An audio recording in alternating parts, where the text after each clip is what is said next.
So hi again, my name's Ryan. I'm with Blue Sky Energy Solar Charge Controllers and Genasun Solar Charge Controllers. We've been in business, well, Blue Sky Energy started back in 1998 when back then it was called RV Power Products. And we pretty much brought MPPT technology to the commercial market. And it was out there before, NASA was using it and stuff like that. But back in the day, nobody had maximum power point tracking controllers. Later, we renamed ourselves as Blue Sky Energy because we wanted to put it on sailboats as well, not just on the RV market. So today's pretty much a general discussion, and I try to keep it a little bit informal. So if you guys have any questions, I encourage it very much. Just raise your hand, and I'll call out on you. We're going to be talking about not just our charge controllers, but generally speaking, everything in solar that you can think of. Everything from batteries and how to charge them to different charge profiles. It seems like every year I come out here, people come to me afterwards like, well, last year I got about 50% of what you said. Today about 75%. And it kind of goes on and on and on as far as the retention. But there's no such thing as a silly question, and I do encourage them. A lot of times it lets me remember things I didn't bring up or any topics I didn't discuss. So it's just great, and I encourage it. Don't feel bad about raising your hand. To start off with, I'd like to talk about what is MPPT versus PWM. Now, MPPT stands for Maximum Power Point Tracking.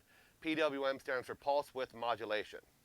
Now, your average solar panel, right? Let's just talk at a 12-volt panel. Of course, I would always have you reference specifications whenever you match it up to your controller. It gets a little confusing on the categories of panels, 12-volt, 24-volt, 30-volt panel, and it's got very little to do with their actual output voltage. But your classic 12-volt panel has an output voltage under load of around 18 volts, VMP, volts max power. Now, a PWM style charge controller, when it's trying to charge your batteries as fast as it can, when it's in bulk mode and it's trying to raise your battery's voltage, it basically connects your solar panel directly to your battery. And by doing that, it forces your solar panel to operate at your battery's voltage. So now instead of putting out 18 volts, your solar panel is putting out about 12.5 volts. So you're losing 20 or 30% of your power just because you're not operating your panel at its correct voltage. Now, a maximum power point tracking, or MPPT controller, will operate your panel at its ideal voltage, and then it does a buck-type energy conversion. It's lowering the voltage but increasing the current at the same time. So, for example, if you had 10 amps coming in at 18 volts, you'd have 13 amps coming out at 12 volts. The watts are the same, you're just maximizing your power. This gets more and more crucially important as you get to the higher wattage panels. Now, right around 200 watts, panels tend to increase their voltage. You have your 60 cell panels, your 72 cell panels, and on and on. And their output voltage can go all the way up to 36, 37, 40 volts. And so that gets even more crucially important, because if you've got a panel that's potentially putting out 36 volts and you're only operating it at 12, well, you get about a 30 power. You're really handicapping yourself. Any questions on MPPT versus PWM? It's pretty straightforward, but this is how it goes. I cover a topic and I ask for questions. The difference in efficiency is if your panel is operating, let's say you had a classic 12-volt panel, I asked what the difference is as far as efficiency. Percentage-wise, it depends a little bit on the environment. Now, the hotter a panel is, the less voltage it will produce. Now, even if you're in Arizona, and you can literally, well, you are in Arizona, but in Phoenix in the summertime, and you crack an egg on your panel, literally cooking it on your solar panel, that panel's output voltage is still going to be in the mid-15s. So the sun does affect it, but it doesn't affect it all the way down to the basement. So if you had good conditions like today, nice cool weather, you're talking about 30% difference on an 18-volt panel. Of course, if you have a higher voltage panel, that could be twice as efficient, 3 times as efficient, because you're going to want to operate 36 volts down at 12 volts. Now, moving on to the charging, right? Now, all of our controllers are programmable with every setting. Now, a lot of charge controllers will go, oh, this is my flooded setting. Oh, this is my AGM setting. Oh, this is my seal setting. We let you actually program all the voltages, any times, durations, everything under the sun, and so that you can actually pick what's right for your battery. We found that there's actually a wide variance in preferred charge voltages from the manufacturers, even among the same battery types. A Trojan T105 wants different voltages than a Deca flooded, an East Penn battery. If you have an AGM, a full river, wants drastically different voltages than a Lifeline AGM. So instead of just going lotta, we want to choose for you. We allow you to choose all those voltages. And also lithium, of course, has a different charge profile. Talking about the stages of charging, The first stage, so when your controller wakes up, woohoo, it goes up to your absorption voltage. Now, the first set point, the absorption voltage, used to be called constant, then it was called acceptance, now it's called absorption. It's kind of like an AA meeting. So if you have your controller, your actual controller says, hey, I'm in acceptance mode, and somebody else says, hey, I'm in absorption mode, same animal, the same set point, the first set point. Now that'll range between, say, 14.3 to 14.8, depending on your battery manufacturer's recommendations and what kind of battery you have. Now it's important to get on a lead acid battery, and we'll talk about lithium a little bit later, but it's really important to get to that first stage, the absorption voltage, in order to properly desulfate your cells. Now, to put simply, when your batteries discharge, the sulfates molecules, they attach to the lead plates. And that basically grows like a coral reef on your lead plates, called sulfation, particularly soft sulfation. And then as you charge your battery, that coral reef turns back into acid. And so it's really important for your particular battery to dial in their preferred voltage to make sure that everything, that chemical reaction happens and everything turns back into acid. And that's a lot of times where people have heard, for example, you never want to let your battery become too discharged. You never want to discharge it below 12 volts, below about 60% state of charge. And that's because if that coral reef grows on that lead plate too big, it's harder to turn back into acid. You'll also hear people say, you don't want to leave your battery discharged for a long period of time. That's because the longer that sulfation or that coral reef lives on that lead plate, the harder it more crystallizes and the harder it is to turn back into acid. The next stage of charging is you drop down to the float mode, the float voltage. And that'll be 13.2 to 13.7-ish, depending on which battery you have. Now, that transition from the higher absorption voltage to the lower float voltage can really be done in two different ways. Now, a standalone charge controller doesn't know how much current is reaching your battery. So it's just going to choose a time, or you can program your preferred time, on how long it'll stay in that absorption phase. The ideal time varies depending on how discharged your batteries are. It could need 2 minutes in absorption. It could need 4 hours in absorption. It really depends on how discharged your batteries were and how long they were sitting at lower discharge situation. So standalone, as an industry standard, we generally say about 2 hours is ideal. If you don't know, because we don't want to hang there too long, we don't want to hang there too long. And you might say, well, why don't I just hang out at absorption all day long? Now, the battery construction, if you look at a battery, you've got the lead plates, and then you've got that secret sauce, everybody's industry secret, the secret recipe, around these plates, or it's like a paste that goes around these plates. And the higher you stay at that voltage, the higher absorption voltage, the more you use up or degrade that paste. And that's what eventually causes lead acid batteries to die, right? Like that's why your lead acid battery only lasts 5 years, 7 years, whatever, right? It's a combination of no more paste, or that the sulfation becomes too hard to turn back into acid. Now, on the other side, you want to get to that high voltage in order to desulfate the plate, to turn that coral reef back into acid. So you play this game between, holding it up there just long enough but not too long. So other than standalone time, I'm going to get to the absorption phase, I'm going to go there for 2 hours, then I'm going to drop down to float. The other way to base that transition is on the net current reaching the battery. Now, we have you do this by utilizing an external current shunt between your battery bank and everybody else, between all loads and charge sources. So I often tell people on how to install it, say, well, put your finger on every negative of every battery. The only thing touching that finger should be another battery or the shunt, with the caveat temperature sensors. Now, we do have a current shunt. It's utilized with our IPN Pro remote. And so now the controller, well, if your battery is at 14.4 volts-ish absorption phase, and your resting voltage of your battery is like 12.8, it's always going to take some amount of power to keep your battery at that higher voltage. So eventually that amount of power to keep it at that higher voltage becomes redundant, right? It's using that power for no reason. So a lot of battery manufacturers will specify how much power is that when it becomes redundant. Our factory default is about 1.5 amps per 100 amp hours of capacity. Full River, I believe, specifies 2 amps per 100. Lifeline specifies 0.5 amps per 100. So it does vary on what each manufacturer's, their float transition set point could be. But that works good in two ways when you base it on the current. Now your controller wakes up, woohoo, goes the absorption voltage. Now if your batteries are fully charged, it's going to go, well, you're charged, boom, I'm in float immediately. And you're not holding that voltage unnecessarily long.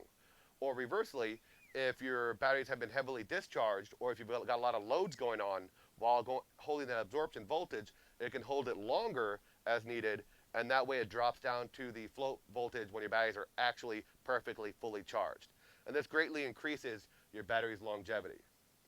Another thing to increase your battery's longevity, I always recommend with lead acid batteries, a battery temperature sensor. They're not very expensive, like 30 bucks, because batteries like to be charged at slightly higher or slightly lower voltages depending on how hot or cold they are. The colder the battery, the higher voltage it wants. The warmer, the reverse, the lower voltages it wants. And for a small investment, you can easily increase your battery's longevity by quite a bit. And of course, if everybody lives in Southern California and it's beautiful San Diego, 77 degrees all year long, or pretty close to it feels like, it may not be as important. But if you're a desert camper, or even if you're storing your batteries in a cold environment or a hot environment, it becomes more crucially important. And it's just one of those things I do recommend it for everybody. Any questions on charge profiles? And lithium, I'll touch base on lithium for just a moment. Lithium batteries, they have a similar charge profile to lead acid batteries. Now, everybody's got their own opinion on how to charge a lithium battery, and everybody's still learning. It's a new technology, and some people will say, oh, I want two-stage CCCV and just hold at 14.6 forever. Other people will do a multi-stage charge profile, and then their precise voltages will vary depending on opinion. Of course, I have my opinion, and I'm happy to share it with you, but I don't want to tell any battery manufacturers they're wrong when they're trying to charge their battery. More importantly, when you look at your standard profile versus lithium, the float voltage on a lithium battery is going to be much higher if you do decide to go in a multi-stage charge profile. It's going to be about 13.6 if you're cycling your batteries every day-ish, and then it's going to be about 13.4 if you're basically going to let them sit for weeks on end in between. That's because traditionally you don't float a lithium battery. You don't want to provide current to keep its voltage maintained. So the resting voltage of a fully charged lithium battery initially will be like 13.6 volts, maybe a little higher, and that'll settle down a little over 13.4 volts after a couple weeks. So if you choose a set point beneath the voltage, then you're not actually providing current to maintain it. But you do have to pick a set point, because after you charge your lithium battery, you still want to maintain all the loads in your rig until the batteries, until the sun sets and you start utilizing that power, that renewable energy you made. Any questions so far? Yes, sir.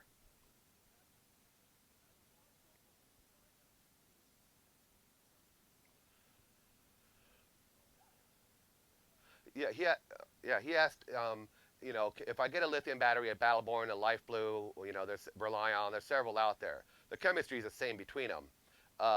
Do I need a specific charger? Well, you need a charger that is able to be programmed you need a charger with variable programmable settings, right? So, and that's why I'm saying, specifically, the higher float voltage is more necessary.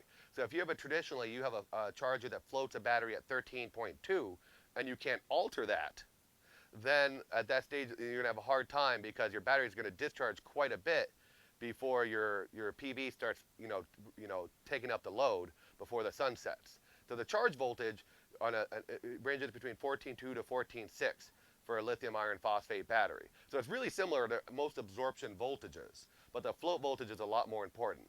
Also, the time spent at the absorption phase is a lot less for lithium batteries. Now, the preferred time varies among manufacturers. I've had some manufacturers say 12 minutes is plenty, and other manufacturers say, like Battleborn, 1 hour per battery. I think that's a little excessive, but that's what they want, that's what they get. I mean, if you had, I can almost live with 1 hour per battery bank, but the longer you hold a lithium battery at that charge voltage, or in a lithium world they call it the balancing voltage instead of the absorption voltage, the harder it is on the cells. And so that's one of those things, like, everybody's got their opinion. I'm not going to come and say Battleborn's wrong. They make the batteries, they make a ton of batteries. Follow their advice, no problem. If you start reading into this, you'll find that everybody has a different opinion, slightly, on how to charge lithium batteries.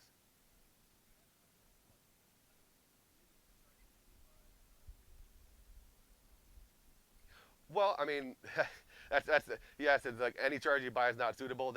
It's too much of an open-ended question. I think a lot of chargers are programmable. Maybe a lot of chargers have set points on them, like their AGM setting might be suitable for a lithium battery, even though it doesn't say lithium battery, but you'd have to look at what those settings are. A lot of times, a common AGM setting is going to have a low absorption voltage and a high float voltage in general. And so you very easily could have an off-the-market charger which is compatible. You would have to just look at that particular charger and determine it for yourself. But in general, you want a lower absorption time and you want a higher float voltage on the lithium batteries. And of course, all of our controllers are completely programmable, so you could change any parameter you want any which way from Tuesday, and you can just have fun with it. So I can't speak for all controllers in the world, but if you have any questions, I'll be happy to look at any data sheets or anything afterwards, see if I can help out solve that answer for you. Yes, sir.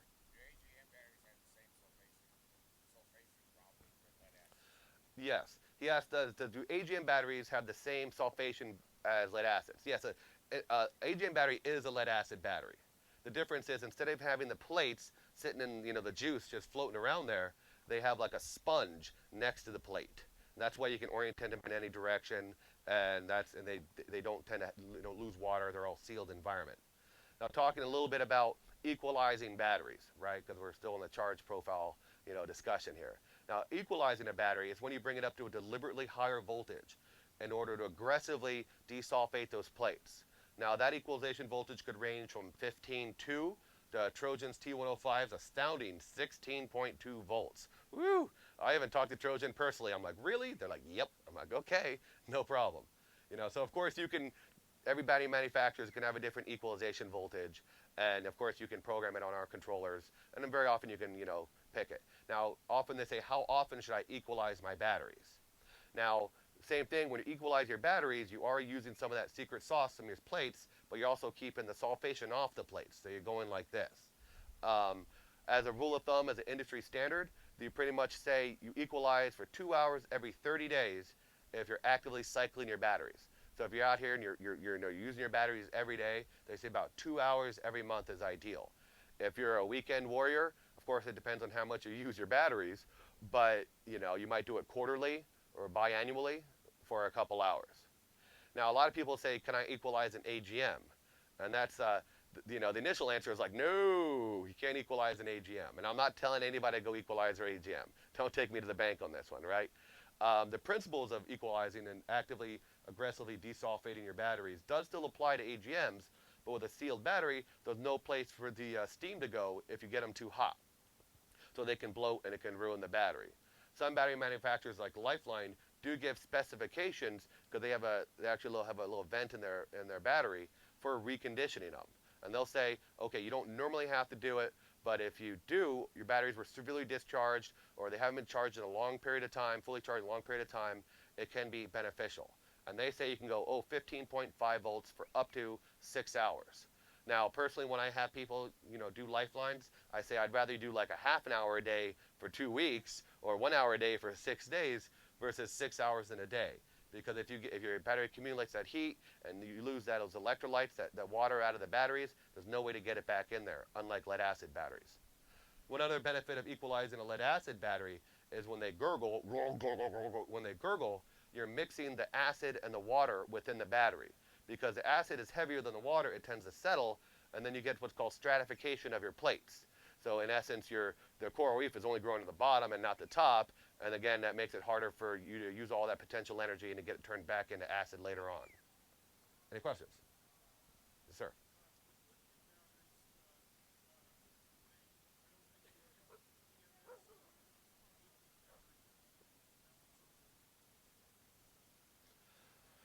Yeah, so he's asking about the BMSs and balancing the cells. Now, prior to working at Blue Sky Energy, same owner, I built about 1,000 batteries for these earthquake sensors up in Alaska, because Genasun used to manufacture lithium batteries for a lot of high-end yachts and stuff like that. And he's quite correct that most lithium batteries, the vast majority, do what's called top balancing. So they're not going to equalize the cell voltages until you get it to a particular charge voltage. Normally that'd be about 14.2 at the battery. And so a lot of times, and that's my preferred charge voltage or balancing voltage for lithium batteries. That's my personal favorite, 14.2. Now you have to realize there might be some resistance between your charge controller and your battery. There's always some resistance, but depending on your wire gauge distance, the current, you want to make sure it's 14.2 at the battery. That might make you to a 14.3 at the charge controller just to account for that. And also, when you charge a lithium battery, once you achieve that balancing voltage, it's pretty much charged. I mean, you're in the 90 plus percentile, depending on how imbalanced your cells may be. Unlike a lead acid battery, where you're charging at 20 amps, 20 amps, 20 amps, you get to absorption, it's like 19 amps, 19 amps, 17 amps, 17 amps. If you look at the lithium battery, you're going to charge at 20 amps, 20 amps, 20 amps, and as soon as you get to 14.2, it's like half an amp, like next to nothing. And then then at that point, it's balancing the cells. Because unlike a lead acid battery, as you charge the battery, the cells don't come up at the same voltage at the same time. If you look at the charge profile of a lithium battery, they call it the hockey stick, because it goes like, and then wham, at the end. And as you get to the end of that hockey stick, this cell can jump up, and this cell can be a little slower, even though your series voltage is still 14.2, this cell is higher than that one. And so you need a little time to balance those cells. Another benefit of lithium batteries is they don't care if they remain discharged.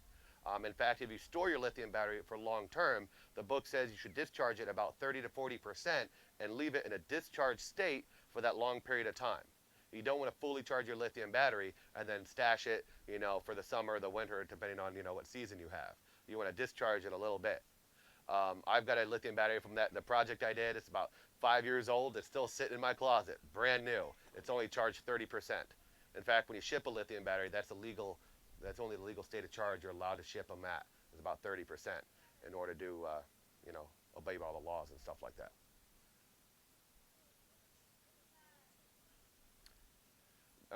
The amount of balancing time is a little dependent on the BMS and, of course, how imbalanced the cells are. But it ranges from 12 minutes to 1 hour, depending on whom you ask. Battleborn will say 1 hour per battery. Lithionics will say 12 minutes, is more than enough. Some people will say it's better not to balance the batteries every time, but at the same time, that way you're not you're not stressing the cells, and only balance them every 2 weeks. So that's one of those things where opinions really vary depending on who you ask. And I'm not going to say one person's right and one person's wrong. Normally, when I recommend a balancing time, I recommend about a half an hour. But that depends a lot on the balance and the cells, because as you match the cells, their Coulombic efficiency, that makes a big difference on how much of their balance time. So a lot of it is a TLC that people use to build a particular battery, because it's not just, you're not like a good cell, a bad cell, but to match the cells together so that charge rate on that particular cell is really, in tune with each other. But I always say about a half an hour. Other people would say 15 minutes. Battleborn will say 1 hour per battery. So if you had 2 batteries, they want 2 hours. But to each their own. I'll be happy to let you program whatever you want. I'm not going to say which is right and which is wrong. Yes, sir.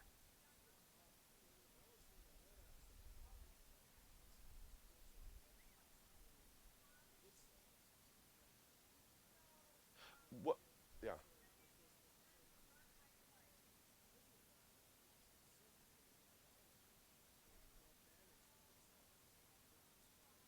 Well, yeah, inside the lithium battery, you've got your battery management system, your BMS. And your BMS does a few things. Like we discussed, it'll balance the cell's voltages once you reach your charge voltage. So in the end, they'll all be even Steven, 3.55 to 3.65 volts per cell.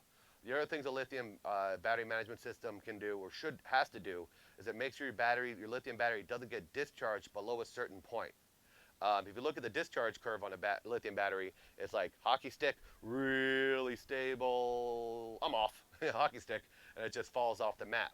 Now, with a lithium cell, if you discharge it below a certain point, you need to charge it really slowly or else it explodes. And so what a BMS does is it cuts off your battery from any loads, preventing your cells from getting to that low voltage where it would be dangerous to charge them at a high rate. The other thing a lithium battery BMS does would be to disconnect the battery if the voltage gets too high. So that's another danger of lithium batteries. You don't want to overcharge the cells. So if you charge it past 14.6, disconnect voltages vary, but normally about 14.8. It'll also disconnect any charge current going to the battery.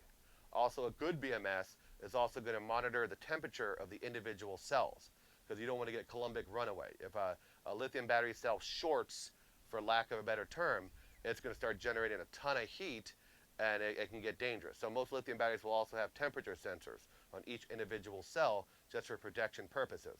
And then if you have a really good lithium battery BMS, you don't want to charge a lithium battery below freezing. You can discharge it below freezing, but you can't ever charge it if the battery is below 0 degrees Celsius. And so a good BMS will also monitor the air and the cell temperature and disconnect charge sources if the battery is below 0 degrees, just for safety's sake. Now, if your BMS doesn't have that feature, or you want to charge your batteries when it's super cold, they do make something called battery blankets. And that would it's like an electric blanket. You put it around your batteries, and if it gets below 0 C, it'll drain a little bit of the batteries, use a little bit of power to keep them above 0 C. So there are a lot of stuff on the market in order to combat the 0 degree thing. I mean, also on a lead acid battery, you never want to charge a frozen battery, right? But the freezing point of a lead acid battery is a lot lower if it's fully charged. That's why people, more or less, if they're parking their car in the mountains and it's below freezing, you don't wake up to a frozen battery. It's because you have a lot of acid still in there, and so its freezing point is much lower. If you have a fully discharged lead acid battery and you put it in sub-zero temperature, well, yeah, it can freeze up, and in that situation, the same. You don't want to try to charge it because it can get dangerous. Yes, sir.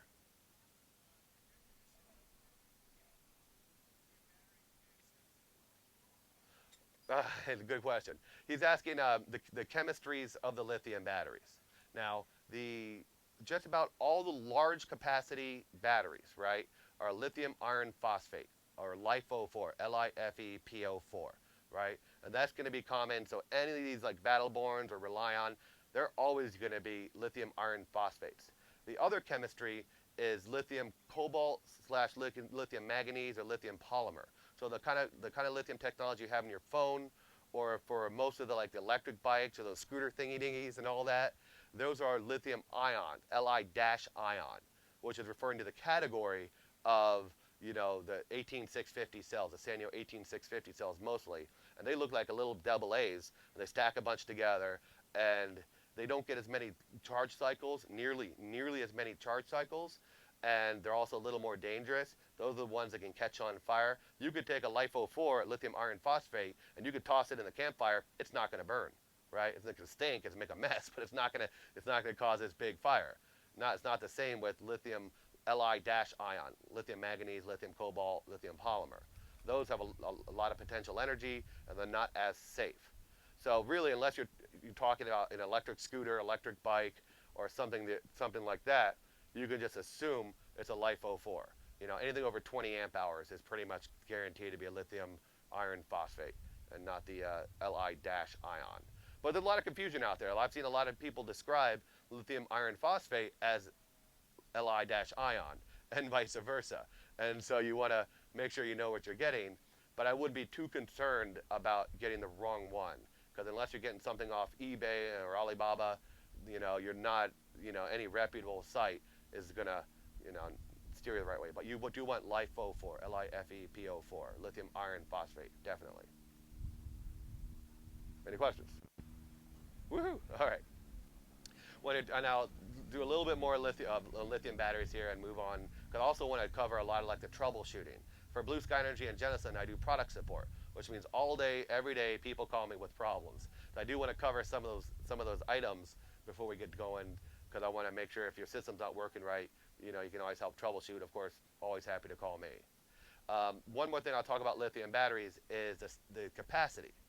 Just like we talked about on a lead acid battery, you really don't want to discharge it below 60%, about 12 volts, because it's hard on the battery.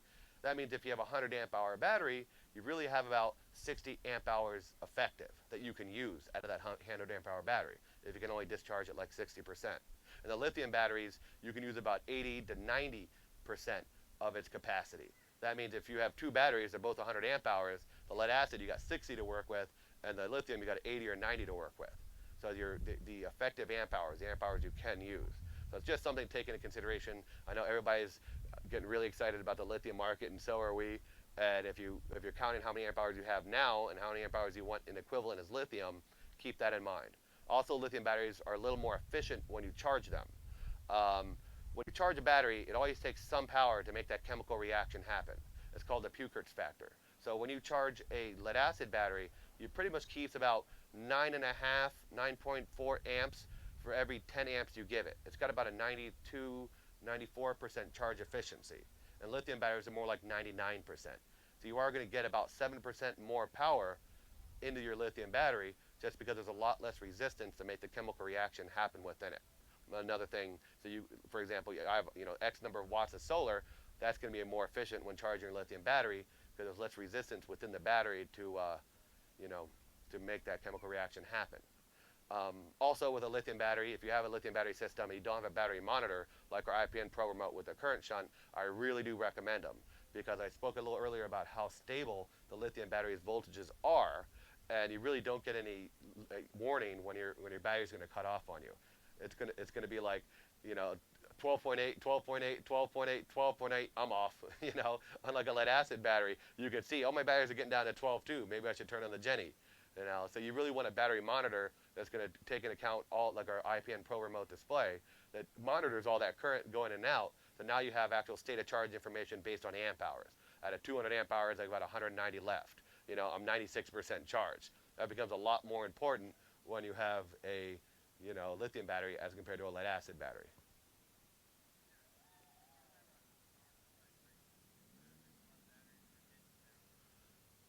That he asked, what about vibration on lithium batteries versus lead acid? Truth be told, I guess it's going to depend on the particular lithium battery manufacturer. I haven't ever heard of any going bad in that fashion, but obviously you've got electronics inside a battery, and that's a lot of the TLC on how the particular one is built. I haven't heard any of it going bad in that way, but I'm also not an installer, in general, so I don't have customers coming back to me and saying, hey, my battery's not broken, I have heard good things about support for most of the popular brands. Like I heard Battleborn's got good support, Reliant. I've never heard of bad support for any of these lithium batteries, and I'm sure customer service and product support on those guys can help you out. And you can mail a lithium battery. You can go UPS on a lithium battery. It's not like it is still considered hazmat, but it's not like you can't just put it in a box and go. So I'm sure if you do need to warranty one of those, you can just mail it out to the manufacturer versus, driving it there wherever it is, Any other questions so far? Yes, sir.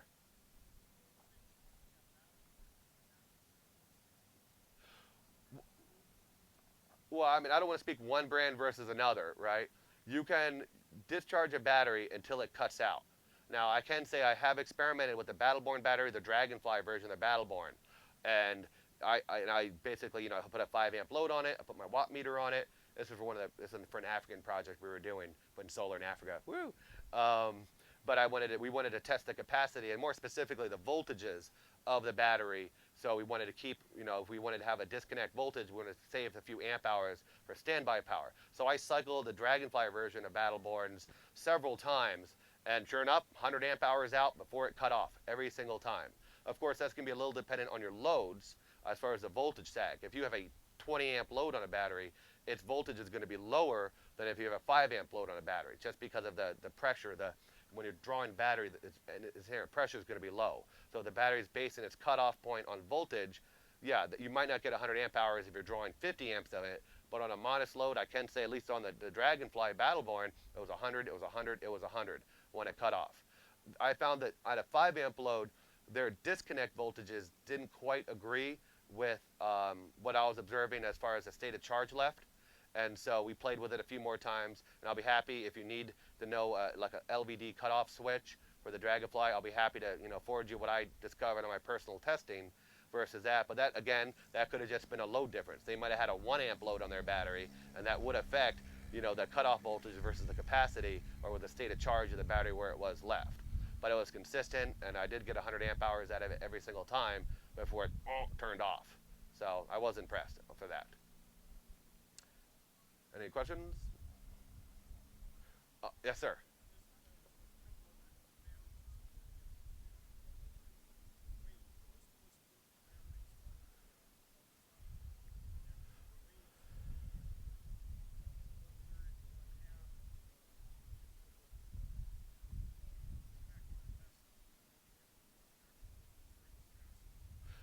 Yeah, I agree. He was asking or making the comment of, lithium batteries are lighter. Ooh, they're a lot lighter. They're talking about a quarter to a third of the weight of a lead acid battery.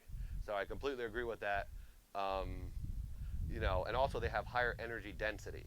So if you look at the form factor, most of them, but if you look at the they do have higher density, but depending on the enclosure they use, you look at the form factor. For example, if you're keeping one battery underneath your step, and that's the only place you can put batteries, you're going to get away with more amp hours underneath that step with a lithium battery. Also, like I mentioned, if you have a 100 amp hour lithium, you've got about 80 to 90 to work with before you're on the tail end of the hockey stick. If you got a 100 amp hour lead acid battery, you got about 60, 65 to work with before you start damaging it. So not only is it more compact as far as energy density, you get to utilize more amp hours out of the particular of that you have more energy, more power in there to use. Any other questions? Okay, here's my favorite one. here's the great debate: series versus parallel. Which is better? Now, I'm not going to say one's better than the other. I just want to describe the benefits, pros and cons of the two different setups, okay? And then everybody can make their own choices. Now, when you combine two panels together, and for this example, I'm just going to be talking about a 12-volt, 36-cell, 18 volts under load power. Standard, like if you had a 100-watt panel, you have 18 volts under load. It's going to be about 5 amps, 5.5, 5 amps. Just call it 5 for easy reference, right? Now, if I have two panels connected in parallel, connect the reds together, connect the blacks together, doubling the current, keeping the voltage the same, right? If I take one panel alone and I put my hand over it, its output voltage is going to go from 18 to like 17, maybe 16 and a half. You're going to lose about 7%, depending on how big your hand is, of course, and how close, to the sun. But you're going to lose about 7% of your panel's output voltage of that, right? But that same panel, I put my hand over it, its output current, or its IMP, amps max power, is going to drop down to like 2.5. Now, if I combine two panels together in parallel, basically the lowest voltage tries to dominate. So now, if this one's at 18 volts, I put my hand over it, it's 17 and a half, 16 and a half. Now this one's 16 and a half. Now that's not 100% accurate. I mean, each panel can only draw so much power or load from the other panels. So I don't want to say that's going to be a total, but it's a little bit like combining two batteries together. If you have a fully charged battery and you've got a dead battery and you connect them together, you're going to have a dead battery, right? The voltage is going to pour into that lower battery. The higher voltage is going to charge into the lower voltage. So when you combine a panel in parallel, the lowest voltage will try to dominate.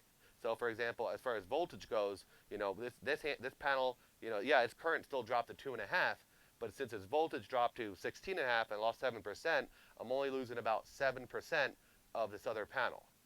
Now, when you combine two panels in series, you're basically doubling the voltage. You're tying together like two 6-volt batteries, and the current remains the same. And when panels are connected in series, the lowest current dominates. So now if I put my hand over this panel, and it's down to 2.5 amps, its buddy's down to 2.5 amps too. It bottlenecks that current.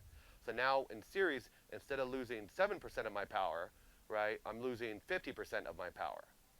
So there's no arguments that partial shading, when it comes to partial shading of an array, that parallel is always going to win. Now there are some caveats. A lot of new panels these days have integrated bypass diodes, which means if you have 3 panels and you shade one, it's trying to bottleneck the current, the power will flow right around it, so it doesn't take down your entire array. But you'd still lose that entire panel as the bypass diode, is active. So there are, it's not like most panels these days, a lot of the modern ones do have bypass diodes, and they can help when you put all these series strings together, and from just having the whole thing taken down because you've got one corner of one panel shaded. The downside of in parallel wiring is the size of the copper, right? And when you're working at those lower voltages, depending on the distance of your array to your charge controller, you might need bigger wire, more copper for less resistance. So the other argument on the other side on the series would be that, okay, when the sun condition's really low, when it's cloudy out, and it's raining, my voltage will still be enough to charge my batteries. Now, in order to charge your batteries, any charge controller, most any charge controller that is intended to buck the energy down, the input voltage from your panels needs to be higher than the battery voltage.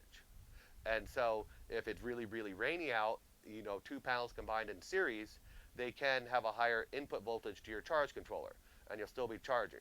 But for the most part, even yesterday in the 2 cloudy days, when it was like really overcast, I was still charging on this panel, 18 volts out.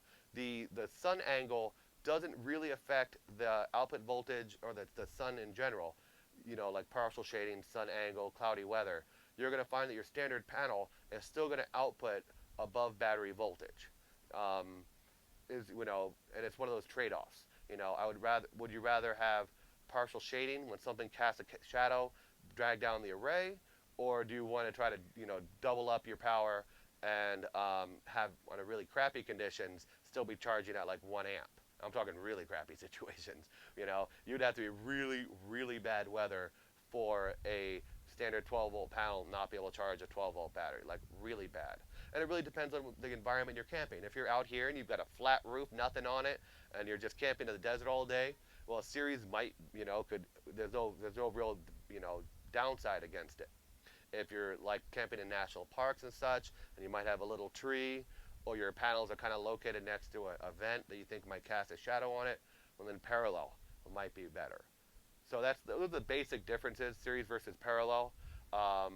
If you're, the amount of copper, partial shading, and of course make sure your charge controller is compatible with whatever voltages you choose, right? You don't want to, I do have several customers that blown up a controller because they put too many panels in series and, they're like, how come it doesn't work anymore? I only put the 4 in series. Like 150 volts, our controllers aren't designed to take that. Some are, some aren't.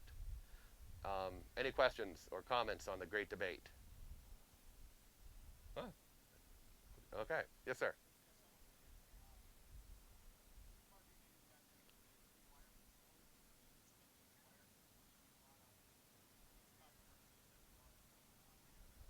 Okay, and like a good question. It's like, okay, if I do decide to go in parallel or in series, whatever my voltage is, how do I know what gauge wire should I utilize? Now, as a rule of thumb, you want to try to keep your voltage drop or your resistance under 3%. That's just a rule of thumb. Of course, the less the merrier. So that depends on how many watts you're putting on the roof, and also the distance between the charge controller and the panels themselves, of course. And also you want to keep in realistic mind that most panels only produce about 70% of their rated output in real life, especially if they're flat mounted. If they're flat mounted this time of year, you're expecting about 50%. So when you start gauging your wire, don't keep in mind that you can derate your panel's wattage by the 70% of its output, because there's no need to have a wire this big if you're never going to get that much output. But for example, generally speaking, you have 400 watts of solar, you've got about a 15-foot run to your controller, 10 gauge is fine. If you have like 600 watts, 15-foot run, maybe 8 gauge. Just as a rule of thumb, based on my experience when I have crunched these numbers.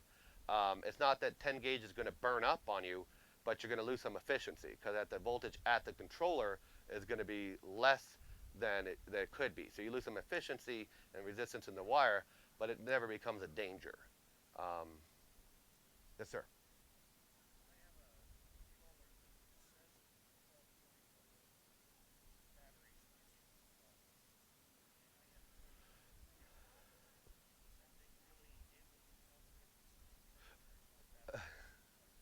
I mean, okay, so I can speak for our controller. So we do have a couple controllers. He asked, I have a controller that's compatible with both 12 and 24 volts, and also I have a 24-volt panel, right?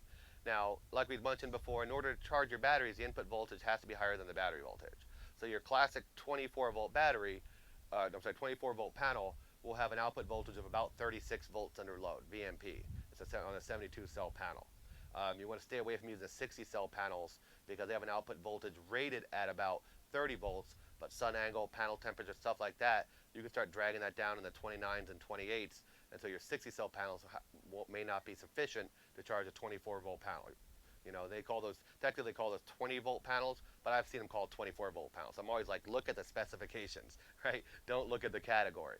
So our particular controllers, when you initially connect the battery to it, if it's a 12 or 24-volt panel compatible, if it sees a voltage above 16 volts, when you first connect the battery, it assumes it's a 24-volt system. If your battery voltage is less than 16 volts when you initially connect the battery, then it assumes it's a 12-volt system. And that's how our controllers decide between the two. I can't speak for everybody out there in the market. A lot of people say, well, what are the benefits of running a 24-volt system? And basically, what it comes down to is your inverter. when you're taking your DC and you're turning it into AC, that conversion always takes some power, right, to make the switch. Now, if you're coming from 12 to AC, it's going to be less efficient than if you're coming from 24 volts to AC. And so you lose less power when you make that conversion. Now, most of us with inverters and such, we're not drawing a ton of power. Now, if you have a ton of solar and you're running, and you have like a commercial refrigerator that you're running on AC all the time, that's where sometimes it can be beneficial to get that higher nominal battery voltage, because the majority of the power you're drawing is going to be for that refrigeration. Refrigeration is the mother of all loads. That, microwaves, crock pots, and hair dryers. I mean, a microwave will draw 90 amps at 12 volts easily. Hair dryers are up there too. So if the majority of your power is for this big refrigerator, you're going to save a lot of power, and the efficiency be changing. And then what you would do is you would get a 24 to 12 volt converter, DC-DC converter for all your regular 12 amp loads. And buck that down for your lights and your LEDs and such like that. It's not like you'd have to replace everything in your rig to be 24 volts compatible. You would. Okay. Excellent. Uh, there's a first. So, any questions on nominal battery voltage or anything like that? Yes, sir.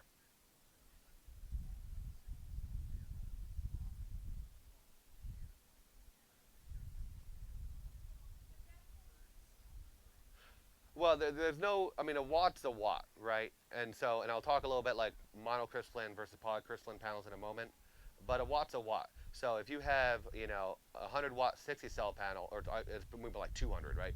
If you have a 200 watt 60 cell panel or a 200 watt 72 cell panel, you still have 200 watts of power. So that doesn't affect the actual output. I was referring to the voltage when charging a 24 volt system. Because if you have a 24 volt system, your absorption voltage is going to be like 29 volts, 28.8 volts, right? That's pretty high up there. And in order to charge a battery, the input voltage from your panels has to be higher than your battery voltage. Now, most 60 cell panels are rated about 30 volts under load, 30, 31 volts under load. Now, conditions, panel temperature, sun angle, dirty panels, that can easily cause that 31 volts at STC to come all the way down to like 29 volts, 28 volts. Now all of a sudden your input voltage isn't sufficient to charge a 24 volt battery. Now if you're charging a 12 volt battery, who cares? You're way above it. And if you hopefully you have an MPPT style charge controller, and it's going to do that buck type energy conversion, so you're still going to utilize all that power into your 12 volt system. That was just because he was speaking specifically of a 12 versus 24. I wanted to make sure that if you decide to do that, you better take a look at your panel's output voltage. Speaking of types of panels, you've got monocrystalline, which is basically those ones that look like the squares with the little corners cut out. You see some white within the panel. And you've got polycrystalline. Those are the ones with those like purple, blue hue, and they look like little rectangles all over the panel. Now, a 100 watt mono gives the same amount of power as a 100 watt polycrystalline, right? Now, you might hear that they say monocrystallines are more efficient, right? Now, 100 watts, 100 watts. That's got nothing to do with efficiency. What they're talking about is the footprint. If you look at the size of a 100 watt polycrystalline panel and the size of a 100 watt monocrystalline panel, the mono is going to be smaller. It's going to be a smaller footprint. So that the efficiency of the cells is better. They get away with a smaller footprint. Now, monocrystalline panels tend to do a little bit better. I'm not talking this much. I'm talking a little bit better with temperature. Their temperature tends to drop less when they're hot. And polycrystalline panels tend to do a little bit better with partial shading. If you partial shade a polycrystalline panel, its voltage drop is going to be a little bit less. But these are percentage factors in like the ones and twos, right? These are not leaps and bounds. So if you end up having a polycrystalline panel, don't think, man, I wish I upgraded to mono. Very small potato difference. Very, very small difference in the construction. The major difference is their size. But if you're in Arizona, and it's, we are in Arizona again. If you're in Phoenix in the summer and you can cook an egg on the concrete, well, perhaps, a monocrystalline panel would be a little more beneficial to you in that situation. Any questions? Yes, sir.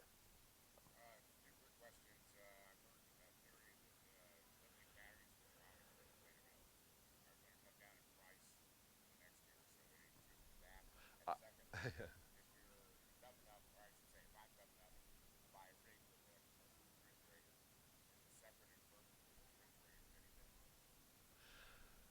I mean, okay. First question: are lithium batteries price going to come down? I would assume they're going to come down a little because that's the market. The more people start selling them, the more people they have competition, and capitalism 101, it tends to drive the price down a little bit. But the cells themselves have a certain cost, the technology has a certain cost, so I wouldn't expect it to come down drastically. But yeah, the more people they have to compete with, the more that I would think the price would come down. As far as having two different inverters, commercial fridge and not a commercial fridge, I would say no, because if you have, then you have two different battery banks, right? And now that you're playing this whole game, I'd rather have one battery bank than like one battery bank for this and one battery bank for that. Because as I put on solar and I put on my renewable energy, I want everything to go to one. I don't want to have to be switching back and forth. You know, it's a lot easier to just go with a larger battery bank and get a DC-DC converter for your modest DC loads. But that's, of course, everybody's got their own opinion. I'm not going to say one's right and one's wrong. But I would just keep it with 24 nominal and then do a DC converter to my 12 volt bus bar. And that's how I would handle it.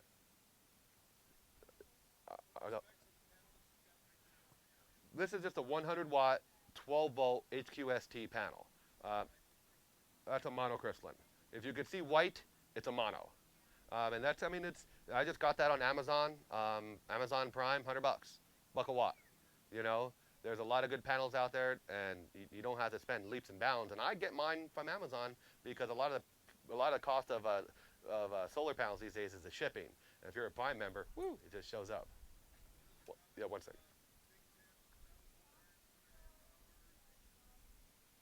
Not. I'm not. I'm not here to sell. Do I sound? Does it sound like a good deal? Yeah, it sounds like a good deal. If you're getting a lithium battery for under $1,000 for 100 amp hours, that sounds like a pretty good deal. But I really haven't priced the market, and I'm not going to say one's better than the other. But that sounds like a pretty good deal. Yeah. There's a show special today. Says yeah. So let you know, he was saying there's 850 for a 100 amp hour Battleborn in the tent. Yes, sir.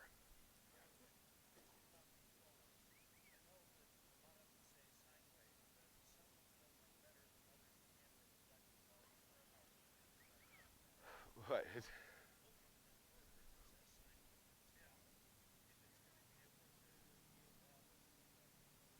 I understand. He's asking a general question about inverters, and what it comes down to, there's two types of inverters out there. You have modified sine wave, and you've got pure sine wave, right? And so as it makes the power, right, a pure sine wave is going to be very smooth, like this.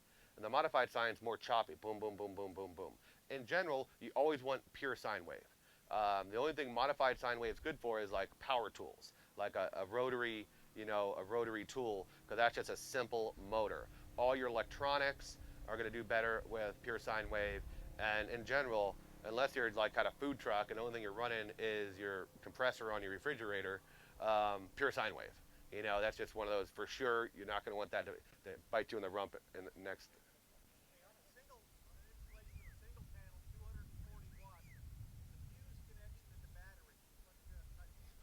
Awesome. So on his question, he's asking, fusing, what kind of fuse, right? How many amps? So you want to rate your fuse to about 10 amps over your controller's max output. So if I have a 30 amp controller, I'm going to put a 40 amp fuse in it.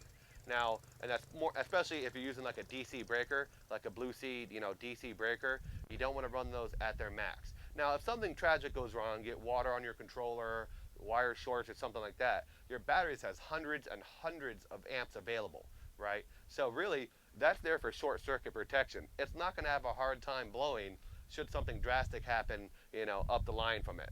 So it's not, I'd rather go a little bit over on my fuse size and just make sure you don't run into issues. Speaking about fuses, not all fuses are created equally. That is for sure. One of my nemesis is in product support, flexible bladed fuse holder. I'm talking wiggly wire, plastic box, wiggly wire. Now, I'm not saying they're all bad, but I can say for the last 3-4 years I've been doing this job, 1 to 2 times a month, every single month for my entire career, I've had a bad fuse holder for a customer. Not the fuse holder goes bad. I mean, they make some good ones, Blue Sea makes one, Little Fuse makes one. They make some decent ones out there. But the majority of your AutoZone, Radio Shack back in the day, whatever type fuses that you get, and you think they're good, no, no, no, no, no, no. They fail, and they fail in a way that's really hard to tell. Sometimes it's voltage drop, sometimes it just stops working. My personal favorite, I like A and L style fuses, Alpha November Lima, right?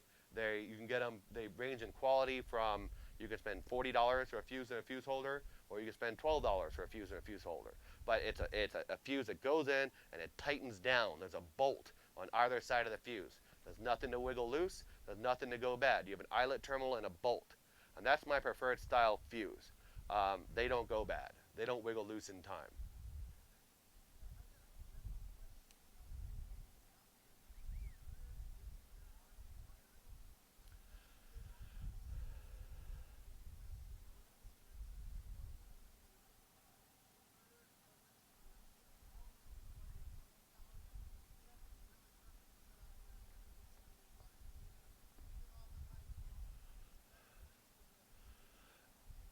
I mean, again, I don't want to dive too far into like too much specifics on like inverters and installs because everybody's rig is different, and I don't want to give too much. I don't want to give bad advice. Of course, on an inverter, if you're using an inverter, you need to have a transfer switch. You can't have the same circuit of your AC circuit from your inverter shared with your shore power when you're plugged in. So some people have automatic transfer switches, and so the power is routed through their inverter so it can recognize where the power is coming from. Some people have manual switches.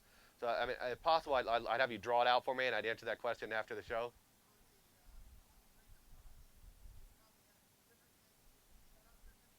Yeah,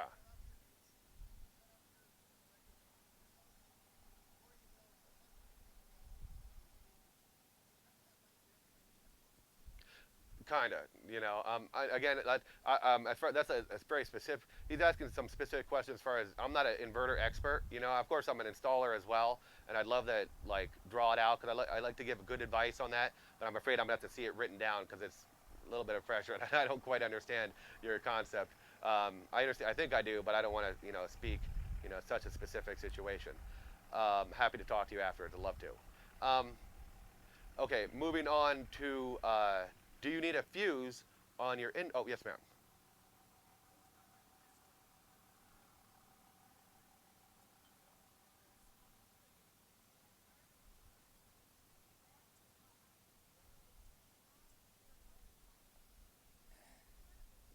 Excellent question. Okay, she's asking. I'm just reiterating for everybody. She's asking, what if I have panels on my roof and I also want to have panels, a remote panel? Do I need different controllers? Right. There's a two-part question to that. It's a two-part answer. Now, obviously, if your controller's rated to 600 watts of input and you've got 300 on the roof, you could connect 300, remotely, and that's not gonna bother anybody. Now, when you combine different panels, we talked a little bit before about series versus parallel. When you combine panels in parallel, you have to make sure that their output voltage on their load is ideally within zero point 0.5 volts of each other. Just like if you shade one panel and drag down, you don't want a panel with a VMP of 19 connected to a panel with a VMP of 18, ideally, because now the 19 is going to come down to about 18. So you can match different wattage panels. They don't care on parallel. I don't care if this one's 150 and this one's 50, as long as the output voltage VMP is ideally within zero point 0.5 volts of each other. Now, talking more about yes and no answer. Now, let's say you have panels on your roof, but the reason you have remote panels is because you want to pull under the shade, and then you want to put out this other set of panels, right? Now, there's two ways you can attack that. You can have two different charge controllers. Our controllers have the ability to be integrated together in a master-slave network, up to 8 controllers. So you can have all your displays and everything like that in your main controller, and then you could have a smaller controller connected to the network, and so you just plug the input into that. You have a little like SAE plug or Anderson connection or something like that at your pump out port or wherever that you can just plug in your remote panel to, and that way both controllers would operate as a single unit even though they're optimizing their rays independently. Now, if you have a large controller and you have the extra capacity of that controller to add more panels, but you still want to pull your rig under a tree, what you can use is you can use a blocking diode or an anti-reverse diode. And they sell the MC4 click-in style. If you go to Amazon, anti-reverse diode, you can buy those. And what that does is it prevents backfeeding from the panel. So you would connect that on your roof panel to your main array. And that way, if you pull under a tree, your remote array wouldn't be able to backfeed into your roof system. But the downside of that is blocking diodes in general cause about a zero point 0.5 volt drop. They cause a little bit of resistance. And so you're going to lose whatever, like 4%, 3%, what depending on what your voltage is, you're going to lose a little bit of power all the time from your roof by making this, by making this concession to have the blocking diode in there. So it really depends on how much capacity you have on your existing controller.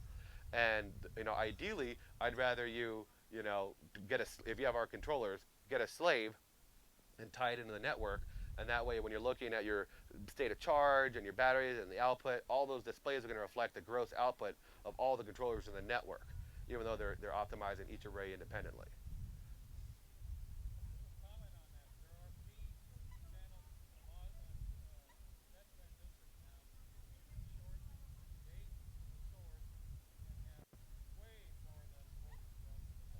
Okay. You were saying there's a better solution versus blocking diodes. If you can give me that information after this, yeah, if it does the same thing. If you can, yeah, I'd love information on that because that's the first I've heard of that. Okay, so I'd love any information on that for sure. That'd be great. He was saying that there's a solution out there, and we can.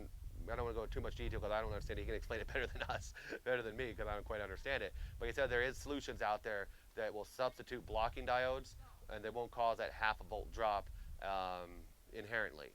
So he said there is solutions for that. I'm as curious as you are. Yes, sir.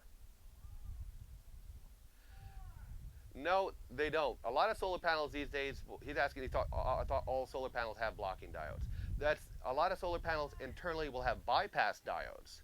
So that's how if you have one cell and you put your hand over the cell, you don't take your whole array down. The power will flow around that cell, and that's what allows it. You just lose that string, or it depends on how your particular. You might lose that cell, you might lose that string.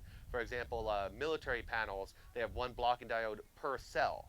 And that way, if you shoot the solar panel, you only lose 1/36 of your power and not the whole string. But they have bypass diodes internally. In the old days, they would have bypass or blocking diodes in solar panels, where people would wire them because at night a solar panel can be a load to your batteries, and so people would have these blocking diodes in there, and that way they wouldn't be a load. Most modern charge controllers are going to have a relay or a MOSFET in there that's going to prevent the backfeeding from the batteries into the panels. So super old school panels, people would have this, they'd try to get this panel with an output voltage similar to an absorption voltage on their battery. They would go unregulated to their battery, but then the blocking diode would prevent that battery from being discharged by the solar panel at night. But so internally they have a bunch of bypass diodes, but not blocking diodes. And blocking diodes really aren't necessary except for the scribe thing where one's in the tree and one isn't. Yes, sir.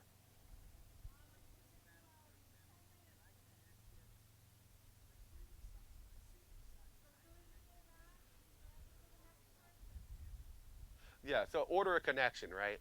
He's asking if a panel's live, it's in the sun, can I connect it to my controller? Now, when you're connecting panels to a controller, our manual says, okay, you want to connect the battery first and the solar power.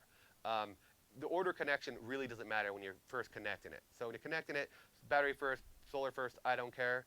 Speaking to the owner or chief engineer, he'll say that connecting the solar panel first is a lot better because if you accidentally short it, if you short your solar panel's inputs while the controller is energized, you're going to kill your controller, right? And even a fuse won't save that on the panel side. So if you just for a safety with wiring, it is a little safer if you don't cross the streams to connect your solar first and then your battery. Because if you spark your battery wires, that spark goes to the battery, blows the battery fuse. If you spark your solar wires while it's connected to the controller, while that controller is energized, then it's going to kill your charge controller. That's one of the reasons why I don't recommend that you put a fuse on the input, your PV input. We normally do not recommend fuses on the input side because, little known fact, you could take a solar panel's output, solar panel's wires, twist them together, put it in the sun, panel doesn't care, doesn't break the panel. And even if you have a fuse, if you short those inputs while your controller is energized, it's definitely going to kill the controller. The fuse just doesn't react fast enough to save the controller. So having a fuse on your input side, I'm not saying don't do it. I mean, it's a little better for lightning, but generally speaking, minus lightning strikes, and sometimes they don't care. They'll just bridge right across a blown fuse. Aside from lightning strikes, that's just one more thing to go wrong in the system. Now, you do want to make sure when you disconnect your batteries that that there isn't solar power available. and that's because it's called a load dump. And that goes for any car controller. Like, you don't want to have your converter actively charging and disconnect the batteries either, because if we think of it as a fire hose, you've got this fire hose and it's pouring water, and all of a sudden you take the batteries away, and that water has no place to go. I don't care how fast you are on that nozzle, that water is going to splash against your hand a little bit, and that splash ends up being a voltage spike or load dump. So if you do disconnect your batteries from any charge source, it's recommended to remove the input first. Now, if you're talking solar, you could disconnect your batteries at night. You could throw a blanket over it, or you could physically remove your PV input wire. Or if you had a fuse or a DC breaker on your input, you could switch it off. But you just want to make sure, as a rule of thumb, any charge source, you don't want to disconnect the batteries while it's actively charging, because any other electronics in the circuit can suffer a voltage spike because of that load dump. Because, I mean, electricity operates about a tenth the speed of light. You're asking a lot for the firmware in there to shut off at that instantaneously. It's really not possible. I've never particularly had our controllers damaged by this. I've had a ton of people disconnect their batteries while actually charging. One of our controllers, one of the little settings for some reason switches. It like flashes the EEPROM, go in the load dump, and I have customers have to go back and change a little setting on one of its auxiliary output options. But I've never had a controller break because of it. But that still doesn't mean it's a good idea. Yes, sir.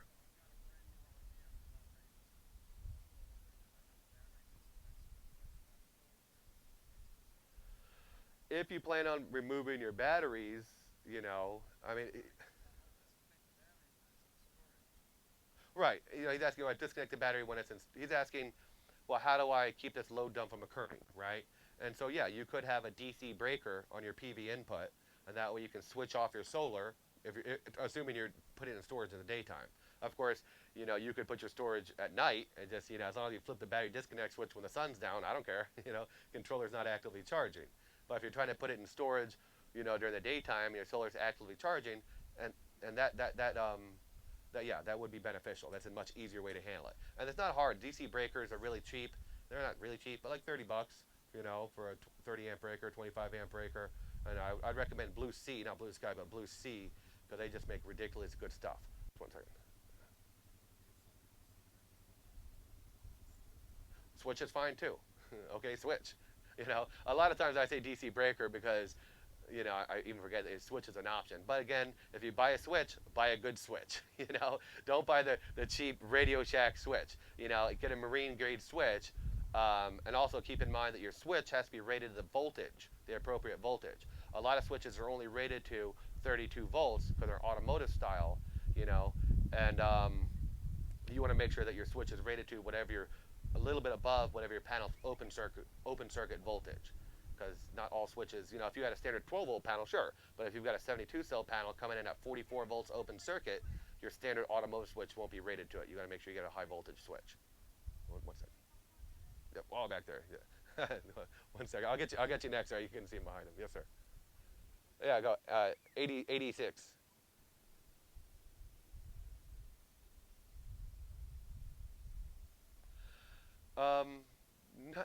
No, we haven't. No, we haven't. We've considered it, and that's something that we may push forward in the future. But at the same time, we don't we don't provide the fuse as well for between the battery and the controller, so that you're getting this gets a lot of the particulars of the installation. And so if you sell the controller, but then you want to sell everything goes along with it on the installation. I understand what you're saying, but if I have a PV off switch on my controller, I'll get a lot more tech support calls for sure, because people are going to start turning off their controller. It's not working. Did you turn it on? You had a question, sir?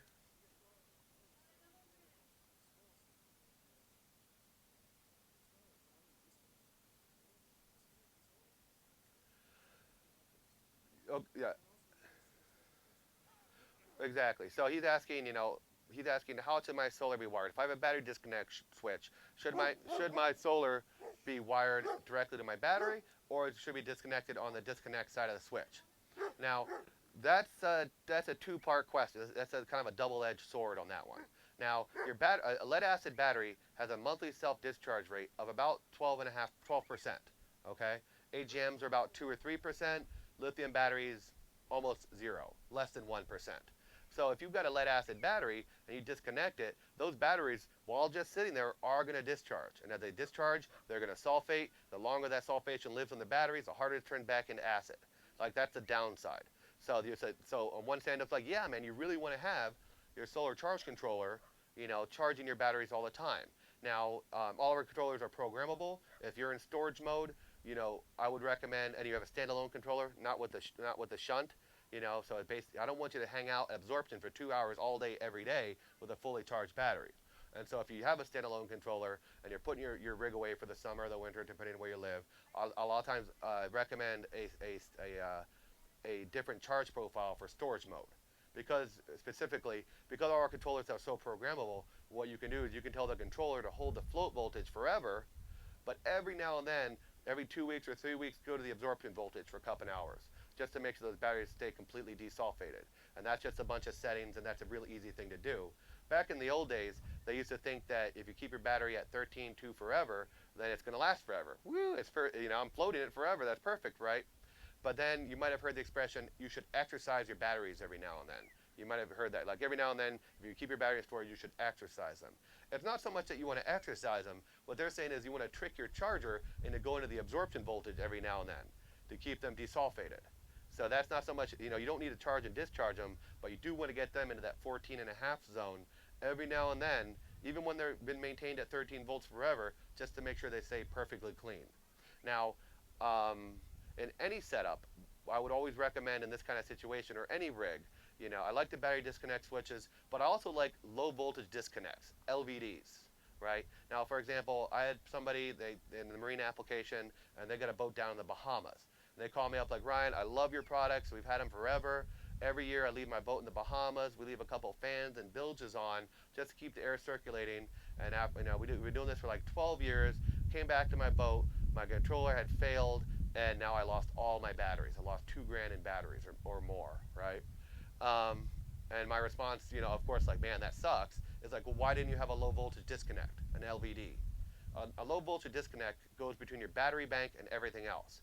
And it says, okay, if my batteries get below a certain threshold, I'm shutting them down. I'm acting like a self-acting battery disconnect switch. And so that's the backup plan. Because I would say, in general, yeah, man, you really want to keep the solar on there. You want to keep your batteries topped off. But God forbid, my controller fails after a number of years. Or a tree falls on it, or there's snow cover forever.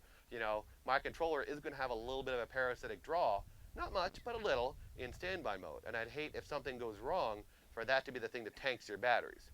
So you could have an LVD in between my controller, and they're not expensive, especially if the one just between a controller and the battery. It's not going to be rated a massive amount of current. You can pick one, a blue C makes a real nice one. It's like $80 and it's rated 150 amps. It's okay. It's like 80 amps continuous, 150 for 5 minutes, intermittent.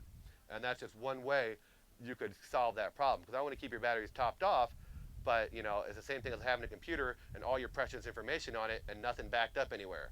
One day your computer is going to stop working. What's your backup plan, right? There's got to be a contingency plan in there. What's your recommendation when I hook up to shore power? Do I disconnect the fan? Excellent question. He says, what happens when I connect to shore power? And that's the expand on that. I say, can I have multiple charge sources on the same battery bank at the same time? The answer is yes, absolutely you can. Now, specifically, all batteries, even your car, all battery chargers, even the alternator in your car, basically has two modes.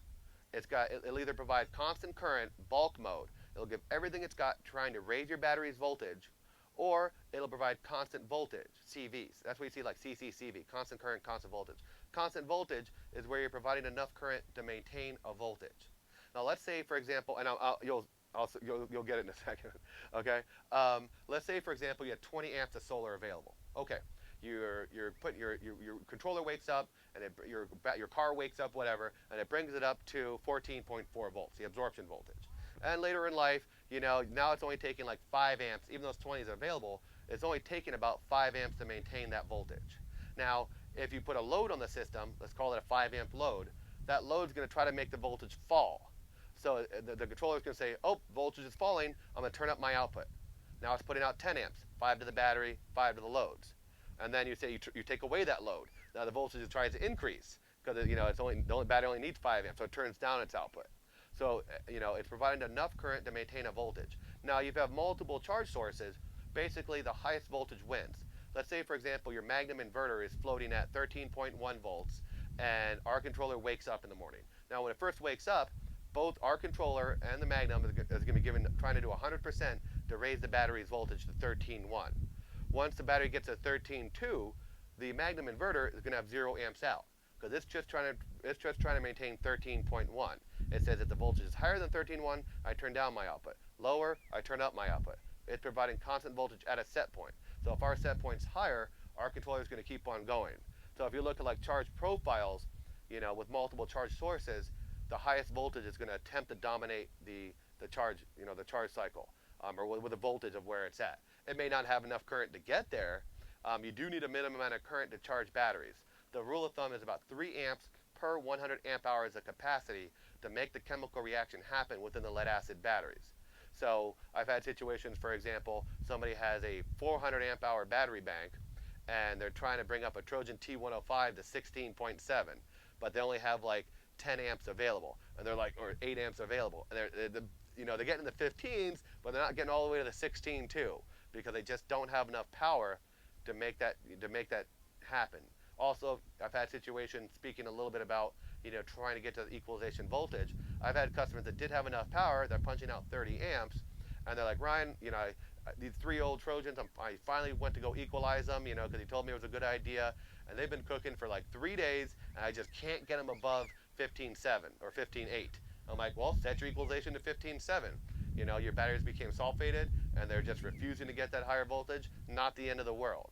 So if batteries age, they can be resistant to get to that higher equalization voltage, but just make sure you have enough output current from whatever charge source, might be your converter, might be a solar charger, to make that happen. Any questions?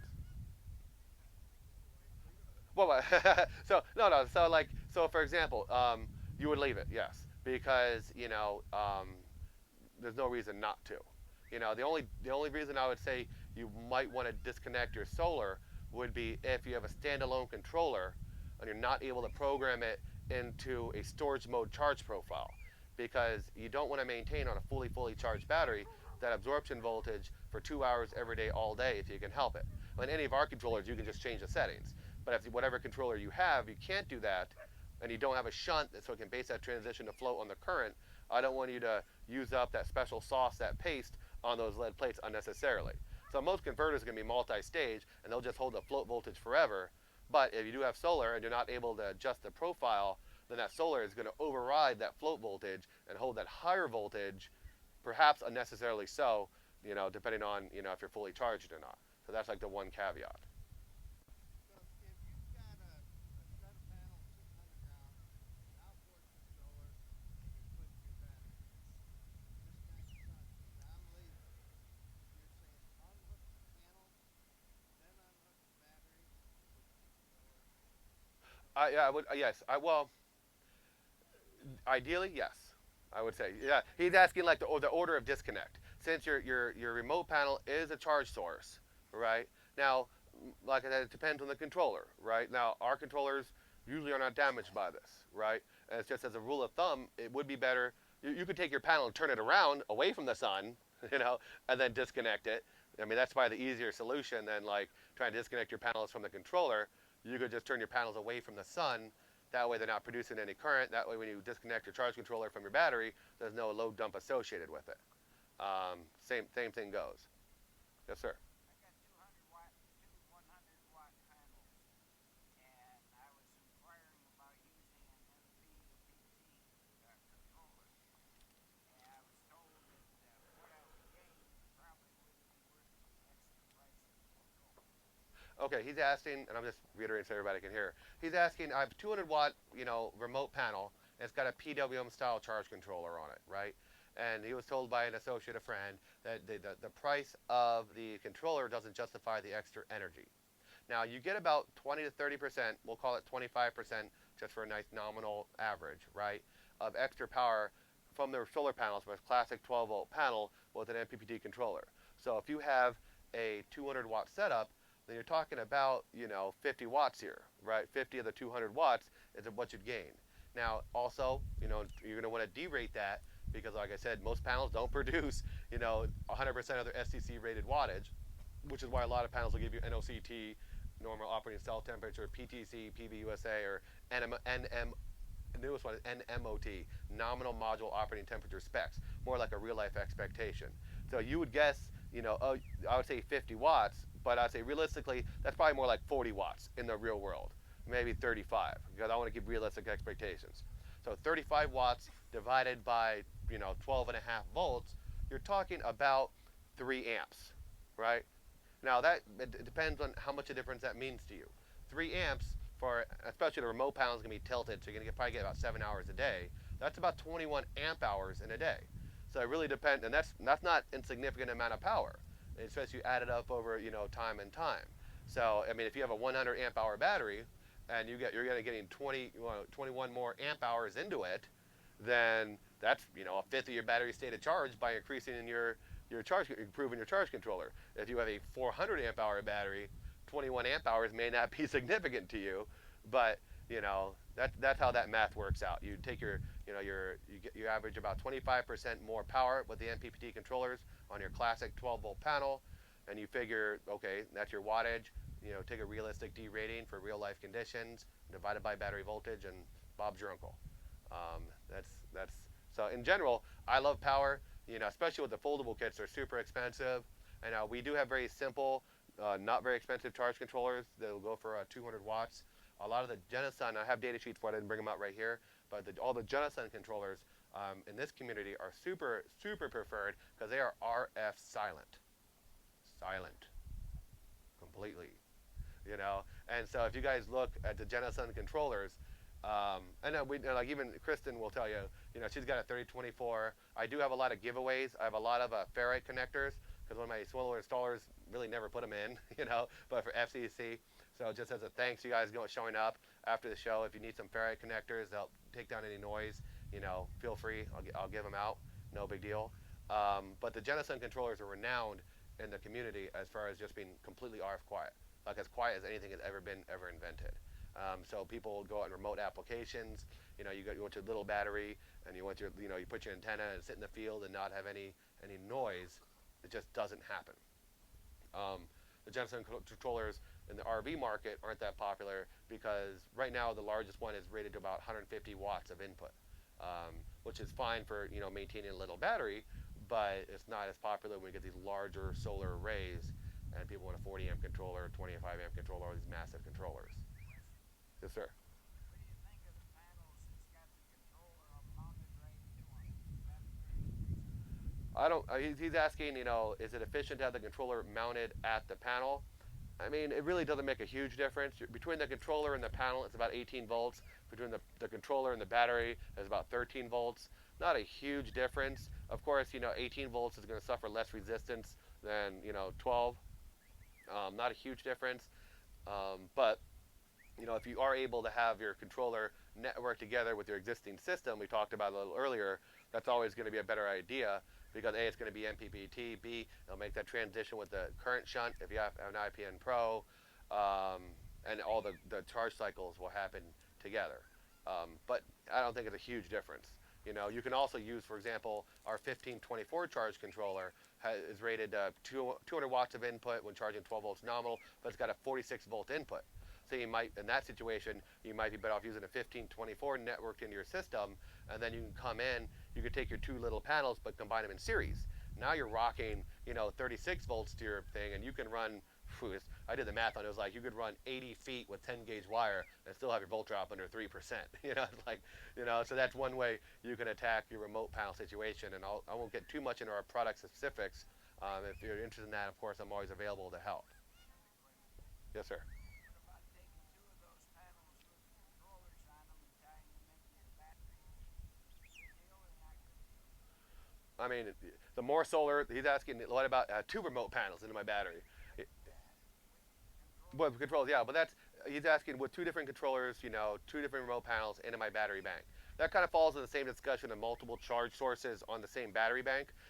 Sure, go ahead, knock it out. I always make a joke. I was like, there's two types of people in the world: those that ask if they have enough solar, and those that brag about being in float mode by 11 a.m. right? I just on that note, before I forget, I just want to say, in town we've got a couple real nice, reputable installers, both Solar Bills and Discount Solar, do impeccable work. They're super nice, family-owned businesses, and they're a huge supporter of us. So I just want to put a shout out to them. If you guys need any solar resources, or you need an expert, or you want to have an install done that's never ever going to go wrong, those guys will take care of you. So just putting that out there before I forgot, because I come out here and I do seminars with them, and they're like family to us.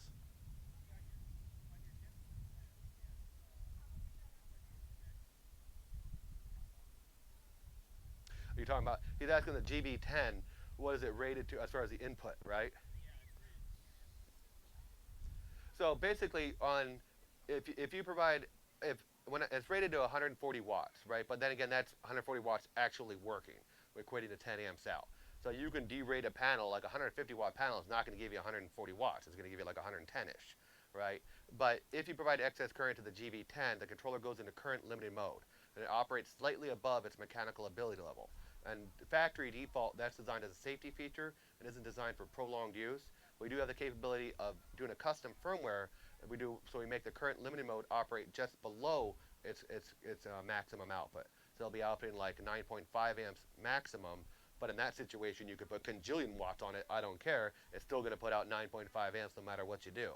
And so in a lot of situations when people want to put over 150 or 170 watts, or they want to, or we have situations, for example, like the panels are out in Alaska, right? And there's like, wow, when the sun's really low in the sky, I need to have a ton of panels connected to it just to get 10 amps. But in the summer, one panel would be fine. What do I do? And in that situation, we just reduce the current limiting on the firmware, and that way you can use it all day long, and it won't ever give any trouble with excess PV input. It would never damage the controller. We can the GB10 PB12 is because any controllers that have the jumper to change the charge profile can't be reprogrammed. But just talk to me after the show. I'll hook you up. Okay. I always have some extra, used boards around that I can reprogram and just mail out to you and give to you, and that's part of the show benefit. You know what I mean? If that's what you want to do. Yes, sir.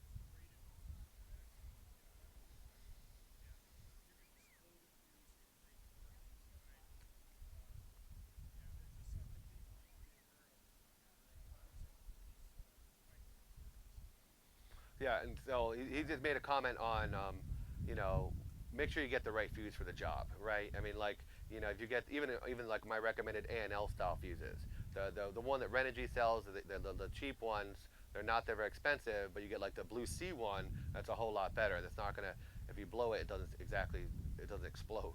Some of the other ones I've heard can actually like literally explode. It'll break the circuit. I'd love any information you have on like your preferred fuses above, A&L or preferred manufacturers. Um, I don't know too much about, that particular comment, but I'd love to learn more.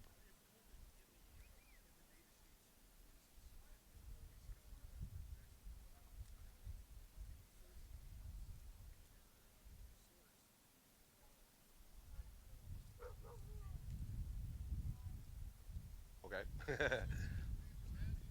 Yeah, assuming a fuse has a data sheet was a whole nother story.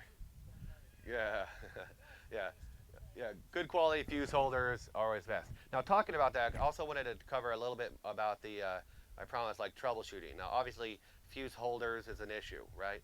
Now, another time, let's say somebody calls me up and says, Brian, my controller is no longer charging, or it's charging at a very less than expected rate. And the first thing I'll have them do is, look at the input voltage. Generally speaking, your input voltage should never be below 15. I don't care what kind of panel you have. But one of the main killers out there, and probably the most overlooked killer out there, is mismatched MC4 connectors. Now, the MC4 connector is that waterproof male-female connector that pretty much every solar panel is sold with. Now, you would think within the industry, they click together okay, they're all compatible, right? Nope, not at all.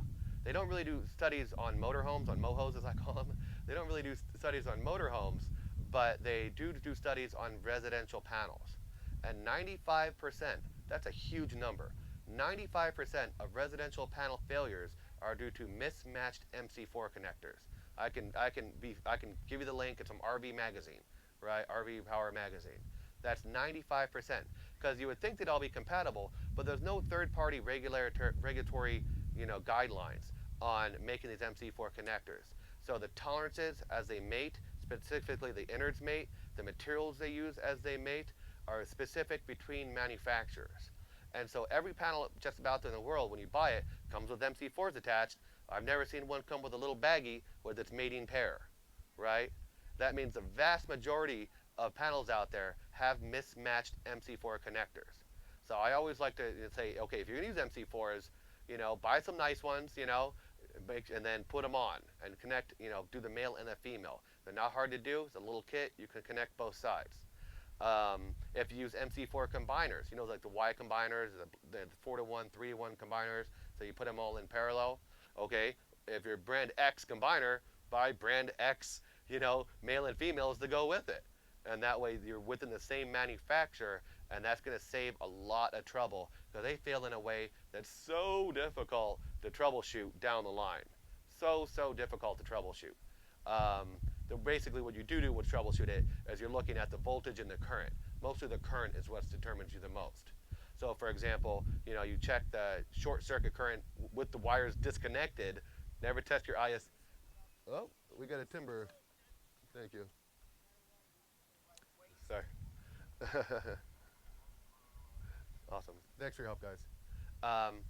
You would check the short circuit current on, just like testing a solar panel. So there's a video on our website in our learning center how to test solar panels. When you test a solar panel, you make sure it's disconnected from the charge controller because that's super important. Don't test an ISE. You look at its open circuit voltage, its VOC. It should be, within a couple volts of its rating. But then you take your meter, you switch it to current, and you check the current coming out of your panel. Now, just like most panels only produce 70-ish% of their output wattage in real life, they're also only going to produce about 70% of your rated current in real life. Bad panels tend to give almost no power, almost zero current. And so a lot of times you'll they test each panel, 5 amps of this panel, 3 amps of that panel, 5 amps of that panel. You should have 13 amps at the bottom. They reconnect these MC4s, they test on the bottom, 2 amps. I'm like, bad MC4s, chop them out. Solder and heat shrink never goes bad. I love, especially if you use a pre-glued heat shrink, you put a little clear silicone on their solder joint, and then you do heat shrink. Any questions before I move past the MC4? Watch out, watch out. Okay, I don't want to take you guys too much of your guys' time. I would like to say, Blue Sky Energy finally got Bluetooth. Woo! It's not quite yet for sale. We're ironing out a couple bugs, wrapping up our injection molding and stuff. It'll be for sale in a month or two, but I do have a demo model up here. I'd love to show you guys. Some of the better features of it are not only does it tell you all the information A to Z in a tabular form, it also does automatic data logging. So it'll data log, standalone, it'll data log up to 3 months of data at a half an hour granularity, 24 hours a day. And it'll also graph that data for you if you like, so you guys can see what your battery voltage was doing last week, last month, last year, and how it was dipping and up, and your input current. So it's really, really nice. It's completely feature rich. There isn't anything you can think of that, and if you can think of anything on there we haven't thought of, please let me know. But good luck with that one. We try to cover every single base. You can increase your 3-month. If you put an SD card into it, then you can get years out of it. So you just pop in a little, SD card like for a camera, and that will increase your internal storage capacity from 3 months to years on end.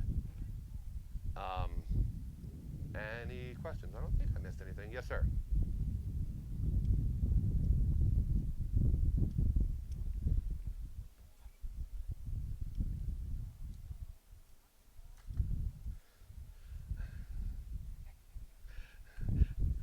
Yeah, I talked about it a little bit earlier, but you want to, yeah, no problem. If you have a lithium battery, you want to make sure you utilize, I would say recommend you utilize some kind of battery monitor.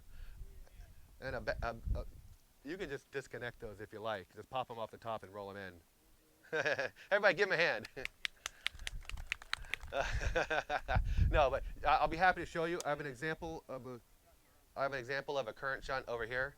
But Since it seems like the display is saying I need to wrap it up.